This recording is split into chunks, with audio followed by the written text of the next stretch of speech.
वाञ्छाकल्पतरुश्च कृपा सिन्धुभ्येव च पतितानां पावनेभ्यो वैष्णवेभ्यो श्रीकृष्ण चैतन्य प्रभु नित्यानन्द श्री अद्वैत गदाधर श्रीवासादि श्री गौरभक्तवृंद। हरे कृष्ण कृष्ण कृष्ण हरे हरे, हरे राम राम राम हरे हरे। सर्वप्रथम मेरे गुरुपाद पद्म नित्यलीला प्रविष्टम विष्णुपाद अष्टोत्तर शतस्य श्रीमद् भक्ति वेदांत श्री वामन गोस्वामी महाराज एवं नित्यलीला प्रविष्टम विष्णुपाद अष्टोत्तर शतमद् भक्ति वेदांत श्री नारायण गोस्वामी महाराज के अभय चरण कमलों में अनंत कोटि साष्टांग दंडवत ज्ञापन करता हूँ। तत्पश्चात नित्यलीला प्रविष्टम विष्णुपाद अष्टोत्तर शतमद् भक्ति वेदांत साईं महाराज एवं समस्त वैष्णव के चरण कमलों में मेरा यथायथ दंडवत प्रणाम स्वीकारो। इसको इस साइड में रखो, थोड़ा इसके दूर रखो तो दिखाई नहीं पड़ता। इस साइड में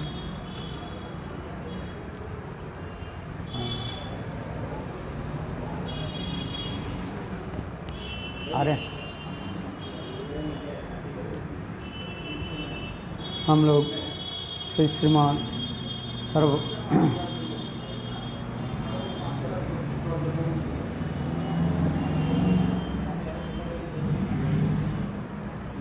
स्वयं भगवान वृंदावन श्यामसुंदर की आविर्भाव तिथि के बारे में हम लोग कुछ श्रवण कर रहे थे, जिसमें कृष्ण नित्य गोलोक वृंदावन धाम से इस धराधाम में पृथ्वी में जो लीला आदि के किस कारण से उन्होंने इस जगत में आए, इसके बारे में हम लोग वो समस्त कथा वैष्णवों के मुखारविंद से श्रवण कर रहे हैं। कल हम लोग ने कालिया दमन की कथा हम लोग श्रवण किया था। ये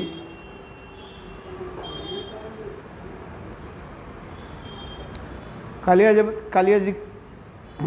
नाग की पूर्वजन्म की इतिहास हम लोग बताया है। दो इतिहास हम लोग बताया गया। जो कालिया पूर्वजन्म में एक राजा थे जिसके पेट में बहुत दर्द होता था, और फिर उन्होंने अनेकों दवाइयाँ ली किंतु उससे कुछ नहीं हुआ। अंत में संत महात्मा आकर के बोले, महाराज आपके बगीचा में बगीचे में 2 कबूतर है, उस कबूतर को आप पकड़ करके उसके मांस खाइए, ये आपके पेट के दर्द चला जाएगा। तो राजा ने उस बगीचा में रहने वाले 2 कबूतर के पकड़ने के लिए बहुत प्रयास तो की, किंतु विफल हो गया, कर नहीं पाया। अंत में राजा दुखित होकर के बैठे। फिर पुनः वो संत महात्मा आकर के बोले, महाराज एक कबूतर दोनों के पकड़ने के लिए आपको वैष्णव वेश बनाना पड़ेगा। तो राजा ने क्या कि वैष्णव वेश बनाया, तिलक लगा दी, धोती कुर्ता पहना, कंठी माला गले में क्या बोला हाथ में जपमाला भी ले लिया। जब वेश बनाया, देखो वैष्णव के वेश बनाने के साथ ही साथ 2 कबूतर जो है राजा के पास आकर के बैठ गए। राजा पकड़ लिया, किंतु राजा के मन में देखो बहुत दुख हुआ, अनुताप हुआ। कहाँ जा रहे हैं अब? हाँ, ये सामने बैठो, पंखा के नीचे बैठे बिल्कुल। राजा के बहुत दुख हुआ, ये मैं तो अपने पूर्वजन्म के कर्म के अनुसार मैं भोग रहा हूँ, इस संसार में शरीर के सुख दुख आदि क्या है, वो सब हमारे पूर्व जन्म की पाप और पुण्य के फलस्वरूप है। और फिर ये 2 कबूतर के मार दूं, इसके लिए भी फिर हमें अब नया कर्म सृष्टि होगा। नया कर्म आगे कि नहीं आएगा? ये दोनों कबूतर के मार करके जिसके मांस मैं खाऊं, फिर मेरा नया कर्म सृष्टि हो सकता है ये बीमारी चला जाएगा और दूसरी बीमारी आ जाएगी। इसलिए राजा की हृदय परिवर्तन हो गया, आंखों से आंसू आने लगे। उस समय 2 कबूतर कहने लगे, महाराज वास्तव रूप में आपके पेट के दर्द मैं बताता हूँ, तो पेट में आपके दर्द होता है ना, एक संत महात्मा के चरण में आपने अपराध कर दिया किसी जन्म में, इसीलिए आपके पेट में दर्द हो रहा है। तब राजा ने कहा मैं क्या करूं? बोले महाराज सुनिए, इसी बगीचा में वो जो बड़ा पेड़ दिखाई पड़ रहा है, उस पेड़ के कोटर में गर्त में एक संत महात्मा है, उसमें वो विराजमान है, आपको दिखाई नहीं पड़ रहे हैं। आप जाकर के वहीं पर दंडवत प्रणाम करके बोले, हे संत महात्मा आपके चरण कमल मुझे दर्शन कराइए, आपके चरण कमल के चरणामृत मैं पान करना चाहता हूँ। जब ऐसे कहने लगे, देखो सचमुच, और राजा ने क्या कि पेड़ के पास गए और अत्यंत दैन्य बिना करके हाथ जोड़ करके बोले, हे संत महात्मा आप जो इसमें विराजमान हो, आप अपने कृपा करके अपने चरण कमल को मुझे दर्शन कराइए, आपके चरण कमल की चरणामृत मैं पान करना चाहता हूँ। ऐसे कहने के साथ ही साथ वो पेड़ के गर्त से, कोठरी से, कोटर से, हाँ कोटर, वहीं से एक चरण आ गया और इतने वो दुर्गंध था, लेप्रोसी हो गई ना वो, हाँ खून निकाल रहा था, मांस देख करके भाई बद्ध जीव तो है ही है। राजा ये विचार करने के लिए दूसरी पैर देखता हूँ कैसे है। कहते महाराज आपके दूसरी चरण कमल दिखाइए। फिर दूसरी चरण कमल आ गया, वो भी उससे भी पाप खराब है। ऐसे तो मांस टपक रहे हैं, गंध इसमें दुर्गंध आ रही, क्या करें। राजा ने किसी ऐसे हाथ बढ़ाया और पानी डाला और देखो राजा के हाथ में वो संत महात्मा के पैर की जो लेप्रोसी है उसमें कीड़ा तक भी आ गया। अभी कैसे पान करें? वो राजा ने क्या कि केवल यहीं करके बस सिर पर रख लिया, पान किया ही नहीं, पिया ही नहीं हो। और देखो उसी के सिर पर लगाने के साथ ही साथ इतने सुगंध आ गया। राजा तो विचार करने क्या करे। इतने समय संत महात्मा हिसाब दे दिया, अरे मूर्ख राजन, तू ऊपर से एक बात करते हो और अंदर में तुम्हारा और दूसरी है, कपटी है तू, चल है कपटी है, चरणामृत लिया तो नहीं, सिर पर लगे, जा तू सर्प होकर जन्म ले, अभिशाप दे दिया है। संत महात्मा ने राजा को क्या दिया? अभिशाप दे दिया। राजा ने क्या कि संत महात्मा के चरण पकड़ के रोने लगे, महाराज बद्ध जीव हूँ, क्या करूँ, क्षमा कीजिए महाराज। रोने लगे वो। संत हृदय नवनीत समाना, संत के हृदय तो मक्खन से भी अधिक कोमल है। संत महात्मा बोले जाओ, मैं तुमको तो अभिशाप दे दिया, सर्पजनी प्राप्ति करने। दापर युग में स्वयं भगवान कृष्ण आएंगे और तुम्हारी इस सर्पजनी से उद्धार करेंगे, तुम्हारे सिर पर चरण रखेंगे। तो वही जो है राजा दापर युग में कालिया नाग होकर के जन्म लिया। कौन? कालिया नाग। स्वयं भगवान कृष्ण कालिया नाग के जो है गरुड़ से भय हित से रक्षा करने के लिए उनको चरण पर, उनके सिर पर, फन पर चरण चिन्ह रखा था। इसलिए संत महात्मा की वचन रखने के लिए भी भगवान ऐसे लीला भी रचना की है। और एक कथा सुनाया, काकभूषण जी की कथा सुनाया है। दोनों संत महात्मा कैसे लड़ने लगे, उससे स्वयं भगवान उनको भी वरदान दे दिया, जाओ तुम कालिया होकर जन्म लोगे और दूसरी काकभूषणी होकर के, कौआ काकभूषणी होकर के रामलीला में मेरा सहायता करोगे। तो इसी प्रकार भगवान की जो लीलाएं जो है उसके पीछे कहीं न कहीं संत महात्मा की कृपा है।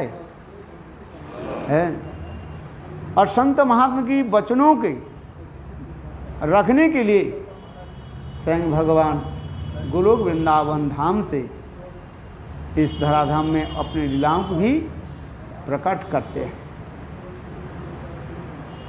और इसके आगे की मैंने आपके निकट बताया था, ये कृष्ण और की सर्वोत्तम लीला क्या है? रास लीला है, जो वैकुंठ अयोध्या द्वारका मथुरा में नहीं है, कोई एकमात्र गोलोक वृंदावन धाम में। उसी लीला को जो है स्वयं भगवान नित्य गोलोक वृंदावन धाम से इस भौम वृंदावन धाम में प्रकट कराया। इसलिए कहता है वैकुंठादि नहीं जे सब लीला र प्रचार, सही सब लीला करियो जाते लोके है जाते मोर चमत्कार। और विशेष करके रासलीला की जो विशेष वैशिष्ट है, पारकीय भाव के द्वारा रासलीला होती है, पारकीय भाव है। तो उसी कथा को वर्णन प्रसंग में हमारे आचार्य पाद कहते हैं, कृष्ण रासलीला करने के पहले दो लीला जगत को दिखाया जो मनुष्य नहीं कर सकते हैं। वो कौन है, क्या बताया? गोवर्धन धारण लीला है। गोवर्धन धारण लीला ये विशेष वैशिष्ट है। और कालिया लीला, कालिया दमन लीला, ये कोई मनुष्य के लिए संभव नहीं है। यहाँ पर हम लोग बैठे हुए हैं, ऐसे नकली सांप यहाँ पर फेंक दे, सब भग के छूट जाएगा, कहीं काट ना दे। और भगवान ने क्या की, हजारों फण युक्त कालियों के सिर पर नृत्य किया है। और दूसरी विशाल गिरिराज गोवर्धन के उन्होंने उठाया, धारण किया, वो भी 7 दिन 7 रात, ये बाएं हाथ में छोटी अंगुली पर रखा है। ये कोई साधारण बात है। ये गिरिराज गोवर्धन कौन है, इसके लिए हमारे आचार्य पाद भी वर्णन करते हैं। दो लीलाओं के द्वारा गिरिराज गोवर्धन की कथा शास्त्र में वर्णन है, एक रामलीला में और एक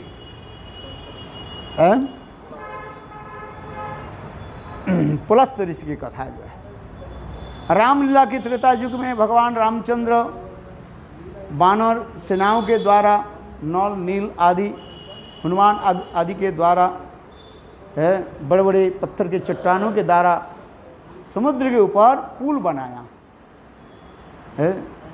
जब भगवान रामचंद्र पुल बना रहे थे और लंका जाने के लिए पुल बन गया, समाप्त हो गया, ठीक उसी समय भगवान रामचंद्र ने ऐलान कर दिया, जो बंदर जहाँ पर है वहीं पर पत्थर को छोड़ दिया जाए, क्योंकि सारे पत्थर हजारों लाखों करोड़ बंदर है, सब बंदर ले दिए एक साथ में, सब पत्थर लाए तो वहीं पर तो ये बन जाएगा, विशाल पर्वत बन जाएगा। इसलिए भगवान रामचंद्र ने कहा है, जो जहाँ पर है पत्थर लेकर के आ रहे हैं वहीं पर पत्थर छोड़ दो। आजकल देखोगे आप, अनेकों स्थान है, देखो बिल्कुल मैदान है, जमीन है, समतल भूमि भी है वहीं पर बड़े बड़े पत्थर कहाँ से पड़ा हुआ है। जैसे आप जाओगे ना, ट्रेन में बैठ करके जाओगे, जब मैदान होते हुए बिल्कुल है 8, 10, 20, 25, 100 किलोमीटर तक कोई मकान कुछ नहीं दिखाई नहीं पड़ेगा, केवल अच्छा वहीं पर पत्थर कहाँ से पड़ा हुआ है भाई, है वो भी पत्थर के विशा ऐसे चट्टान पड़ा हुआ है, कहीं यहाँ पर एक, वहीं पर एक, वहीं पर एक, ऐसे अलग अलग जगह में पड़ा हुआ है।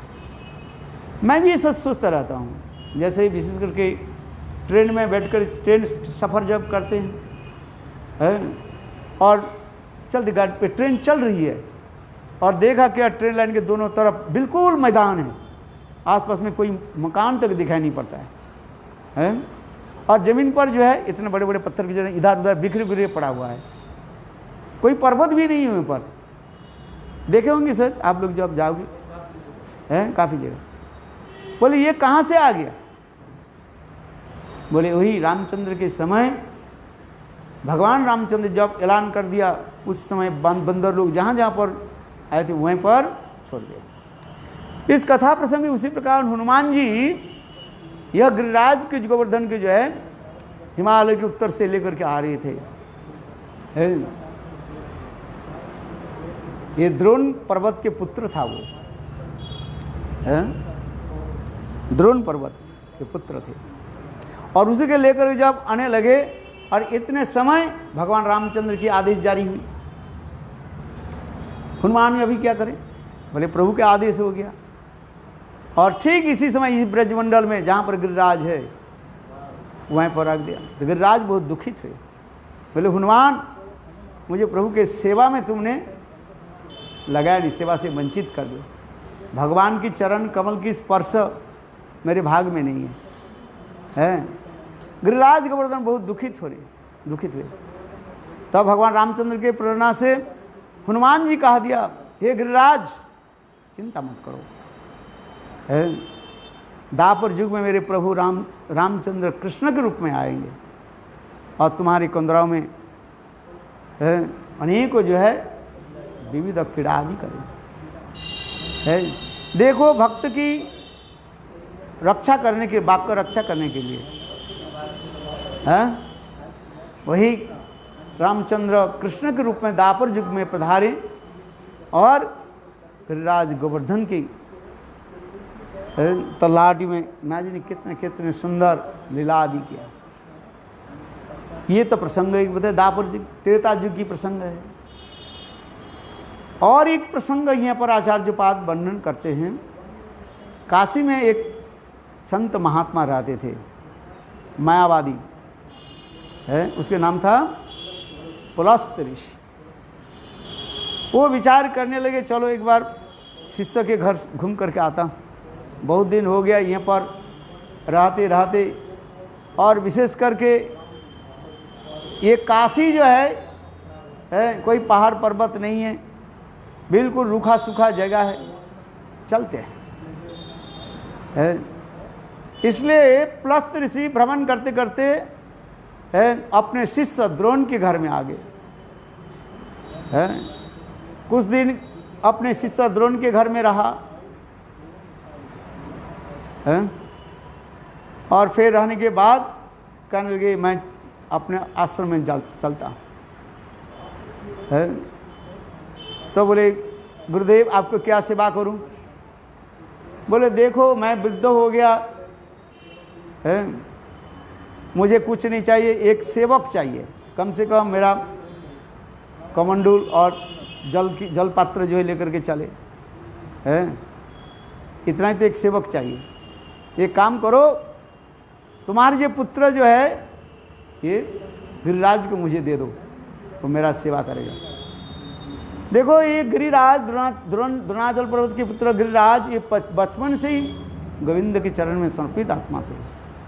पर ये काशी में ले जाएंगे, ये मायावादी अद्वैतवादी है, इसके साथ तो जाना उचित नहीं है। और एक तो काशी जाना ही इच्छा ही नहीं है, काशी जाओ तो गले में फांसी लग जाए, इसे जाना नहीं चाहते।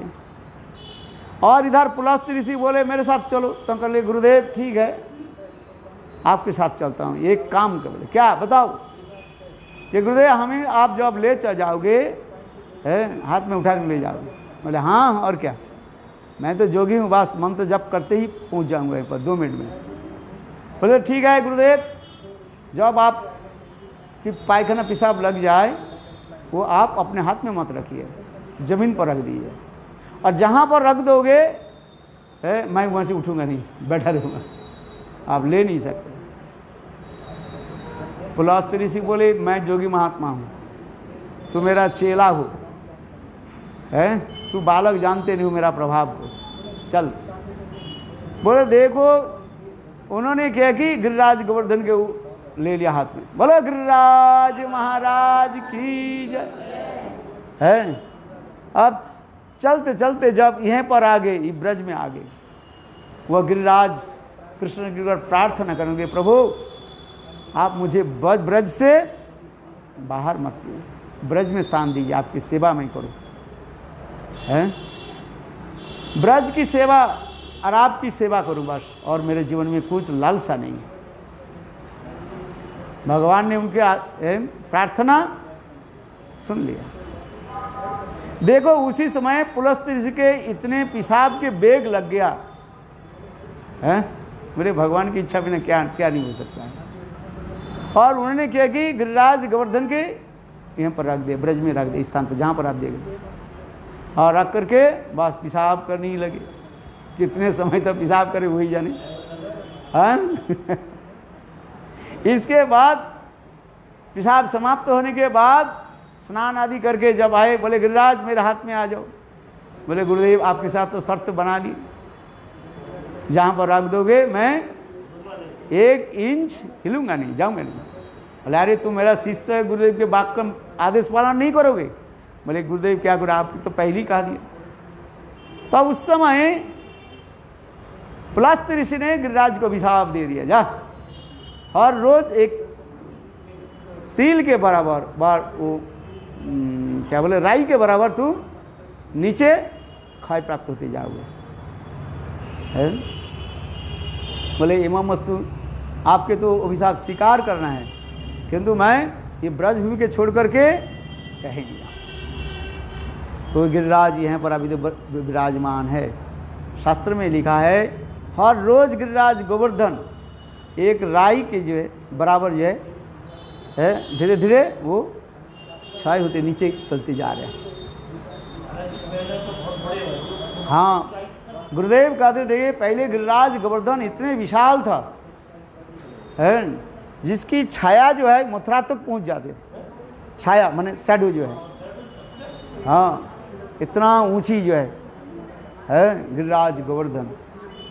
गिरिराज गोवर्धन कोई साधारण नहीं है, किंतु धीरे धीरे धीरे धीरे गिरिराज थे। इसलिए कहा जाता है जितने कलियुग आते जाएगा, है, कलियुग में देखो ये गंगा जमुना आदि सब के लुप्त हो जाएंगे, तुलसी लुप्त हो जाएंगे, और गिरिराज गोवर्धन बिल्कुल मिट्टी के नीचे सिमट जाएगी। तब समझना कलियुग आ गया, घोर कलियुग है। अभी तो हम लोग सौभाग्यवान हैं, गिरिराज गोवर्धन के दर्शन कर रहे हैं।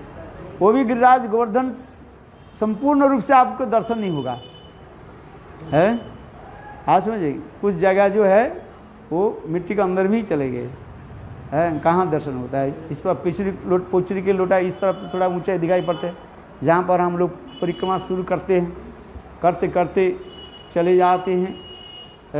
आनोर से आगे जब चलते पोचरी के लोटा घूम करके आते हैं, फिर धीरे धीरे गिरिराज गोवर्धन कहाँ गायब हो गया। फिर बड़ी छोटी परिक्रमा लगता है, वो भी थोड़ा बहुत दर्शन होता है। फिर राधा कुंड के पास इधर आकर के फिर जब इधर आते हैं तो फिर गिरिराज गोवर्धन कहाँ है? तो उसी प्रकार जो है ये भक्त की इच्छा रखने के लिए स्वयं भगवान गिरिराज गोवर्धन के रूप में प्रकट हुए है। यही गिरिराज की विशेषता है।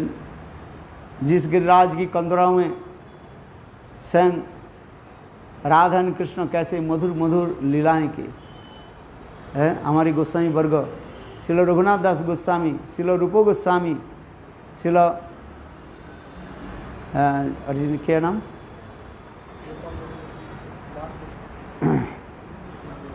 विश्वनाथ चक्रवर्ती पाद, इतने सुंदर गिरिराज गोवर्धन की महत्व जो है बनवा है, अष्टक लिखा गया। रघुनाथ दास गोस्वामी कितने सुंदर गिरिराज गोवर्धन के ऊपर है श्लोक रचना की। नियपति भुज दंड छत्रंग भाव पद्म है, कितने अतुल पृथुल श्री भूप प्रियंग में निज निकट निवासनम देही गोवर्धनतम अनुपम मणिवेदी रत्न सिंहासनवीर वज्रधर दानु सेन्द्रेणु संधे सुरंगई सहविल सखी संखेलन सप्रियंग में निज निकट निवासनम देही गोवर्धनतम है। कितने सुंदर गिरिराज गोवर्धन की लीलाओं जो हमारे आचार्य जी वर्णन करते जा रहे हैं, जिसकी कंदराओं में जो गुफा में राधा कृष्ण के ना जाने कैसे कैसे सुंदर रह के लिए विलास आदि हो है। हमारे विश्वनाथ चक्रवर्ती का कहते हैं गिरिराज गोवर्धन तो राधा कृष्ण के समस्त लीलाओं के माने साक्षात साक्षी स्वरूप ही है। कितने सुंदर सुंदर लीलाएं बिता ये गिरिराज गोवर्धन, ये कोई साधारण नहीं है। ऐसे गिरिराज गोवर्धन की इच्छा पूर्ण करने के लिए स्वयं कृष्ण के भी नित्य गोलोक वृंदावन धाम में प्रकट होना पड़ा। अथवा तो गिरिराज गोवर्धन नित्य ही तो है ही है, तथापि लीला प्रकट करने के लिए जोगमाया ने किया कि वह अप्रकट गोलोक वृंदावन धाम से यह गिरिराज गोवर्धन की प्रकट यहीं पर कराया है। आज वहीं पर भी गिरिराज गोवर्धन है, कहाँ? अप्रकट गोलोक वृंदावन। इसलिए मैंने कहा 3 प्रकार धाम के बारे में सनातन गोस्वामी पाद व्यत भगवतम देव वर्णन करते हैं। एक है अप्रकट धाम जो नित्य धाम का, जहाँ पर गोलोक वृंदावन में है लीला आदि चलती जा रही, और एक प्रकट है जब भगवान लीला करना चाहते हैं अपने जोग माया के द्वारा, वही लीला को यहाँ पर प्रकट करा देते हैं। गोपी गिरिराज गोवर्धन है।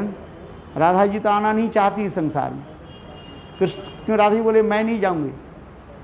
कृष्ण कहने लगे चलो हम लोग मर्त धाम में लीला करेंगे, लेकिन राधा जी कहने लगे मैं नहीं जाऊंगी जहाँ पर गिरिराज गोवर्धन नहीं है, जमुना नहीं है, गोपी है नहीं है, गाय बछड़े नहीं है, वृंदावन नहीं है, मैं वहाँ नहीं जाती। तो कृष्ण बोले हे राधे चिंता मत करो, मेरे जोग माया से ये समस्त धामवासी सबको प्रकट करा देता हूँ। इसलिए कृष्ण जोग माया के द्वारा वह समस्त लीलाओं को यहाँ पर प्रकट किया। वही गिरिराज गोवर्धन यहाँ पर है। और भविष्य पुराण में भी कहते हैं गिरिराज गोवर्धन मानो साक्षात राधा के हृदय स्वरूप है। मनसा प्रकृति मनुष्य जाया है। ये साक्षात गिरिराज हृदय राधा जी के हृदय से मन से प्रकट है। इसलिए गिरिराज गोवर्धन की बारे में आचार्य बताइए कृष्ण स्वरूप ही कहे गिरिराज गोवर्धन। इसलिए महाप्रभु ने कहा वृंदावन जाइबे ना रहिबे चिरकाल है, गोवर्धन चढ़िया ना दिखिबे गोपाल। वृंदावन में जाओ, अधिक समय तो वृंदावन में मत रहो, प्राकृतिक बुद्धि हो जाए, तुम्हारा मनुष्य बुद्धि हो जाए, अपराध हो जाए। और गिरिराज गोवर्धन के ऊपर मत चढ़ो है, जहाँ पर वज्रनाभ की प्रतिष्ठित जो विग्रह गोपाल जी है, माधवेंद्र पुरीपाद जिसको प्रकाश किया।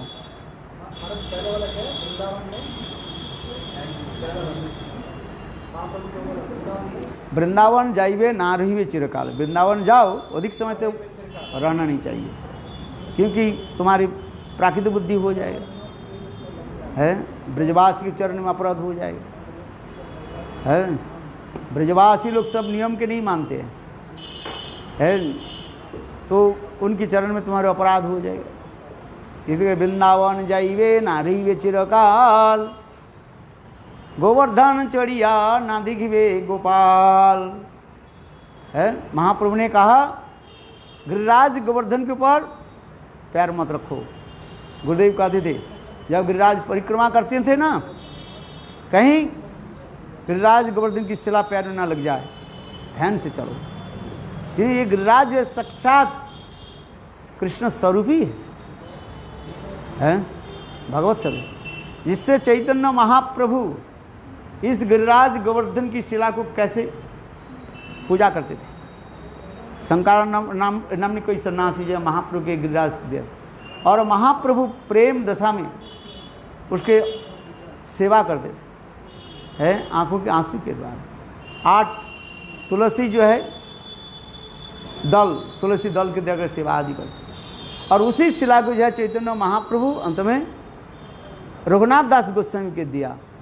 अभी तक भी आपको दर्शन मिलेगा राधा गोकुलानंद में, है रघुनाथ चैतन्य महाप्रभु के सेवित और रघुनाथ दास गोस्वामी के वो जो गिरिराज गोवर्धन शिला, गुंजा माला और गोवर्धन दिया है महाप्रभु का। ये राधा कृष्ण के स्वरूप है गिरिराज गोवर्धन मानो साक्षात कृष्ण है, और गुंजा माला, गुंजा पुष्प की माला ये मानो राधा जी। बहुत दिन तक रघुनाथ दास गोस्वामी उसको सेवा की, अभी तक आपको दर्शन मिलेगा। इतना छोटा सा है गिरिराज गोवर्धन, छोटे यहाँ है, आपको दर्शन मिलेगा। है महाप्रभु कैसे सेवा करते, विरहेर काले, विरह के समय महाप्रभु आंखों के आंसू के द्वारा उसे स्नान कराते थे, है इसलिए गिरिराज गोवर्धन साक्षात भगवत स्वरूप है। इसके लिए फिर अनेकों जो है रसिक वैष्णवगण जो है गिरिराज गोवर्धन के बारे में अनेकों कथा आदि वर्णन करते रहते हैं। भगवत स्वरूप है कि भक्त स्वरूप है। इसके लिए बहुत रसिक वैष्णव लोग इसके लिए आलोचना आदि करते हैं, विशेष करके हमारे त्रिविक्रम गोस्वामी महाराज और श्रील गुरुदेव।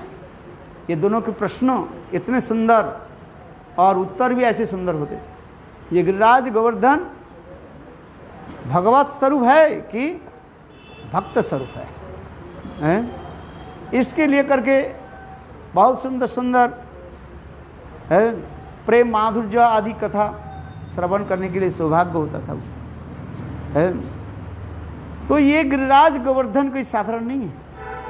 हमारे विशेषकर मैंने कहा था हमारे विश्वनाथ चक्रवर्ती पाद है, कहते राधा कृष्ण की समस्त लीलाओं के जो है मानो साक्षात है साक्षी स्वरूप है।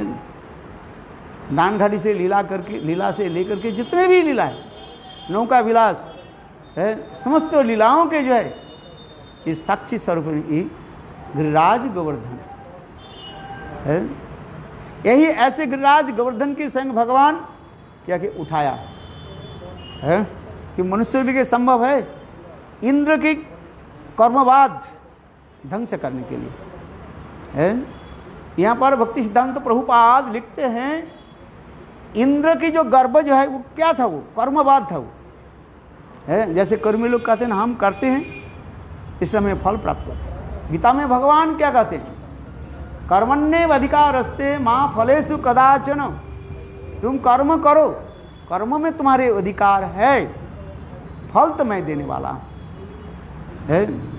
उसी प्रकार इंद्र के अहंकार हो गया, दर्प हो गया है। आज कृष्ण करते लंबी कथाएं हैं, महाराज जी बताएंगे, इसलिए मैं समाप्त करता हूँ, है। वास्तव रूप में क्या है, इंद्र की पद किसने दिया है? इंद्र पद जो है स्वयं भगवान उनको दिया है।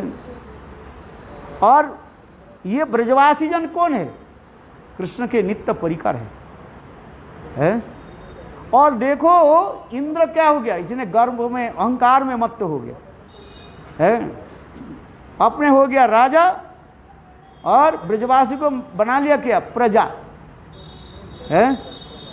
कहाँ जीव तत्व इंद्र और कहाँ ये ब्रजवासी नंद महाराज, ये लोग जीव तत्व नहीं है, ये क्या है परिकर तत्व है।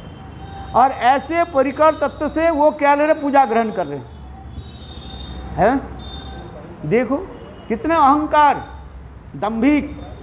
इसलिए टीका में इतने सुंदर प्रभुपाद की क्या बोले अनुभास, क्या बोले श्रीमद् भागवत में जो विवृति जो लिखा है, इंद्र कैसे अहंकारी है। बहुत कारण से स्वयं भगवान ये गिरिराज गोवर्धन के उठाया और इंद्र के जो है दर्प चूर्ण विचूर्ण कर दिया है। देखो इसमें कहाँ ब्रजवासी भगवान की नित्य परिकर, और कहाँ ये क्षुद्र जीव, वो तो केवल पुण्य आदि कर्म के द्वारा मानो स्वर्ग की राजा बन गया इतने का है। वो भी बनाया कौन, दिया पद को किसने दिया? ये जितने भी पद है, देव दिव्यांग के जितने भी पद है, पद माने उनके जो स्टेटस जो दिया गया, राजा बना दिया, ये दिया किसने? भगवान ने दिया है। और थोड़ी सी पद प्राप्त करते ही क्या हो गया, कैसे अहंकार हो गया।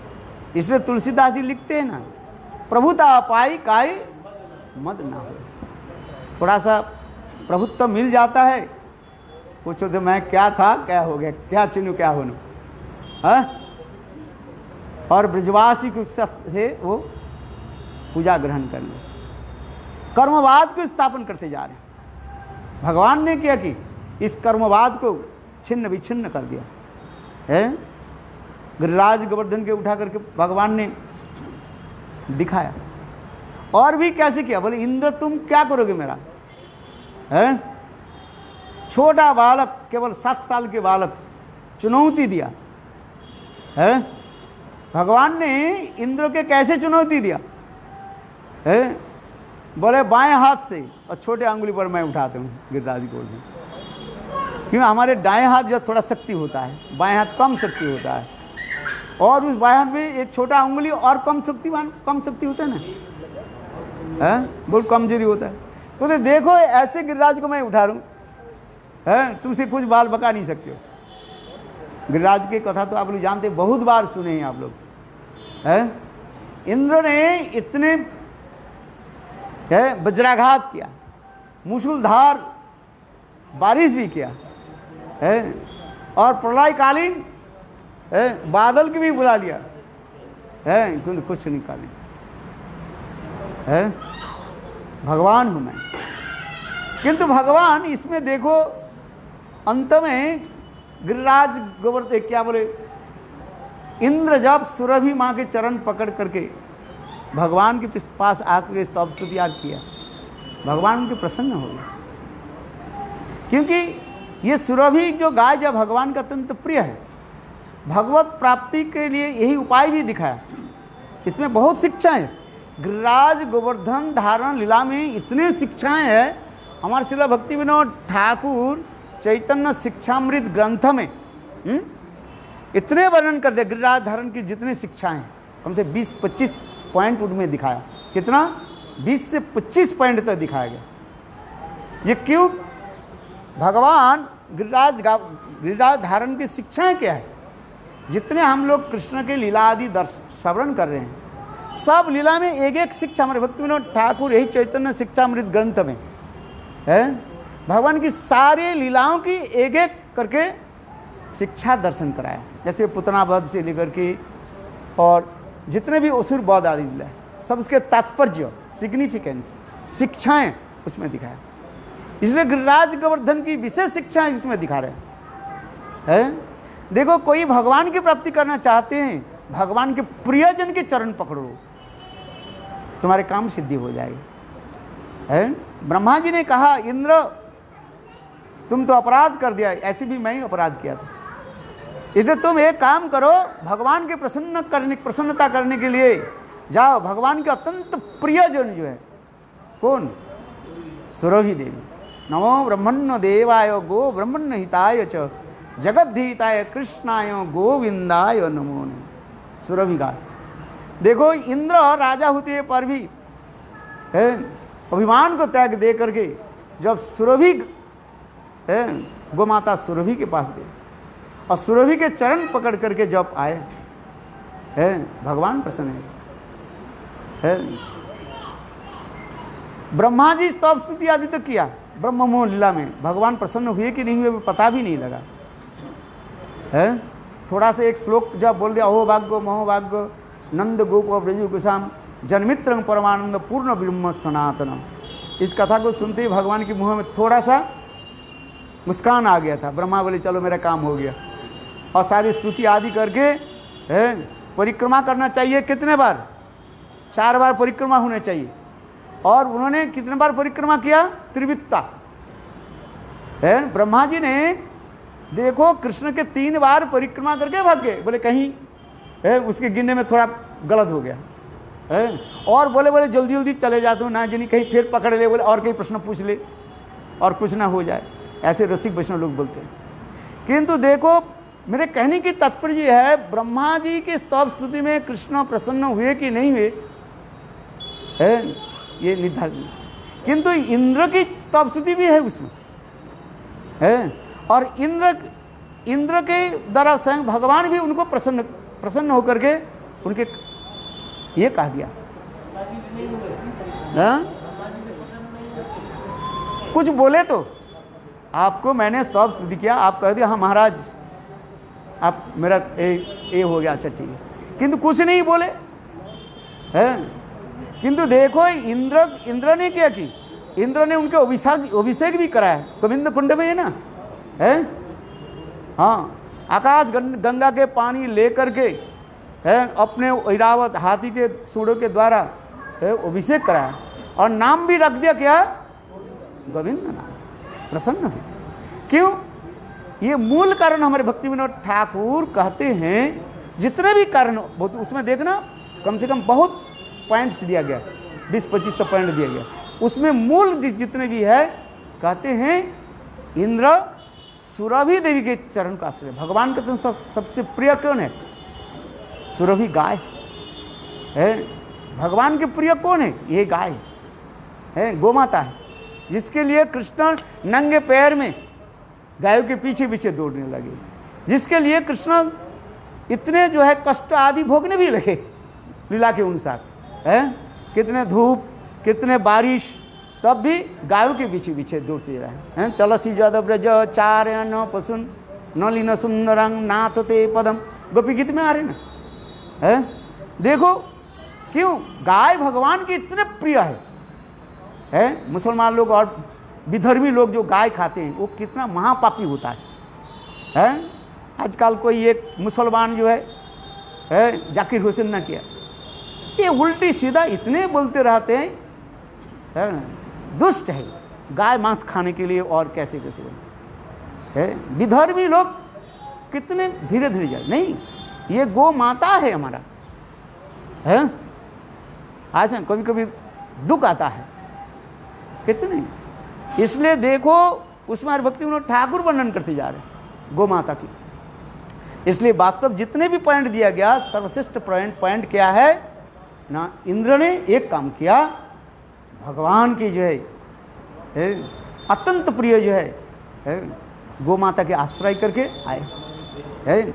इसलिए तो कहते हैं भगवान प्रसन्न होते किससे है, जिस प्रकार गुरुपाद पद होता है भगवान के अत्यंत प्रियजन, जस्स प्रसादात भगवत प्रसादु जस्स प्रसादा नगदी कुतो योपी ध्यान सुभंत जसस्त्री संदम वंदे गुरु श्री चरणार। गुरुदेव प्रसन्न होने से भगवान प्रसन्न हो जाता है। उसी प्रकार भगवान के प्रसन्न करने के लिए भगवान के तदीय जन है, आज उसी पार्वती करने लगे। कौन सा श्लोक है,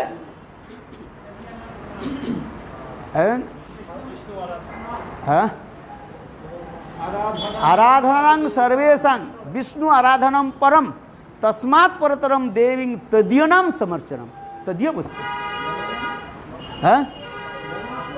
हाँ, आज ये श्लोक जो है अत्यंत गुरुत्वपूर्ण है। हमारे भक्तिवंत ठाकुर देखना उसमें इतने सुंदर व्याख्या देते जा रहे हैं। मैं इसलिए ये संदर्भ में कह रहा हूँ, ये गुरुदेव जो है, एक गुरुदेव कह रहा हूँ मैंने पत्रिका में भक्तिवंत ठाकुर के लेख में, यही जो है गिरिराज गोवर्धन के लेख में कितना पेज है, 6-7 पेज जो है इस पर वर्णन करते, सारे गुरु तत्व के ही वर्णन होते जा रहे हैं कहीं कहीं है।